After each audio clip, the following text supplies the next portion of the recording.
The caregiver group to me has been a two-way, has had a two-way effect. For one, I have learned a lot from what I heard others say, and the other is that I get to sound off.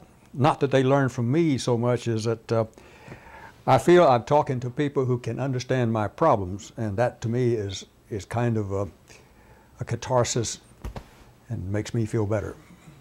One of the things I've learned from the group is the courage that's involved. I have not been a long-term caregiver, so I've learned so much, learned facts about caregiving, about the different organizations and things. But the biggest thing that has impressed me has been the courage of those who are caregivers, long-term caregivers. And I was a paratrooper company commander in Vietnam, so I know a little bit about courage, and yet I have not seen as much courage before as I have with those in this group.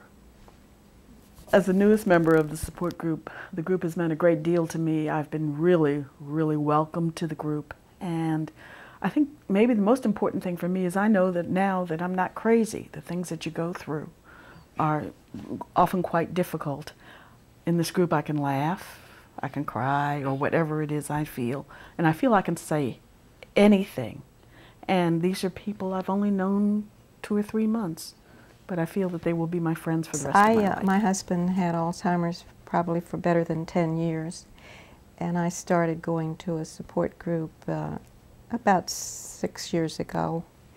And since he died, be 4 years in August, I've decided to stay with the group. I've just sort of evolved, because I feel like if I can be of any help to those who are beginning that slippery path, that it's very rewarding, it's therapeutic, it's cathartic.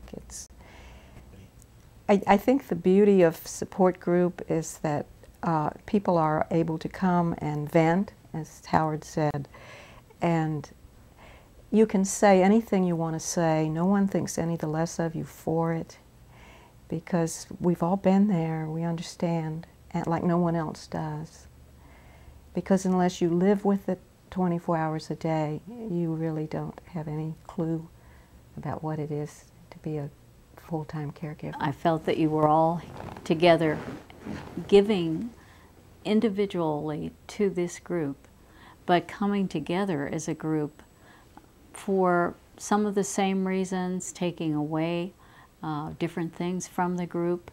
But to me, that element of trust that you've built with one another seems to be the basis of your being together.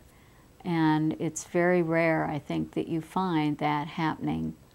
And I think it must be your combined experience, or this experience, as you said, Joan, of if you haven't been in somebody's shoes that has done this 24 hours a day, it's difficult to understand. I first found out about the group when I was a volunteer driver for the Shepherd Center, and I had to give it up because of the demands made on my caregiving responsibilities.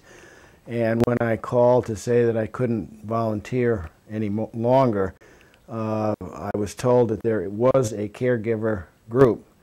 So I joined it, and it's probably 3 years ago. I've actually lost track of time, but I found that I needed something, I needed an outlet, and this has been a very good outlet.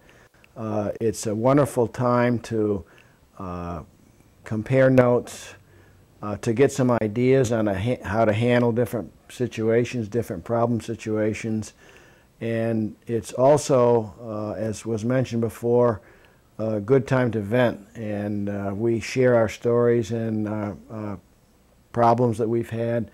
It's also a wonderful resource. Joan is a wealth of knowledge, and she's been very helpful to me, and I find that very useful. The group has been a safe haven for me. I've been in the group 3 years, and I first started the group because of my husband's Alzheimer's disease, and immediately I felt that I could be safe in discussing my personal issues as they relate to my husband's condition, and also his particular issues with his disease. And I've received a wealth of information in the way of resources, and if someone did not have an answer, I always received very good information on where I could go and research it further. And as far as what I want to do in the group now, I hope that I can in some way portray to other people who are currently caregivers, portray to them the need to take care of themselves first and foremost. The fact that you really need to take care of yourself as well. And I think having the support of each other and knowing that at least twice a month you can get together and have that support and be able in some way of spending that time really caring for yourself as well as truly caring for the people that are in this group with you.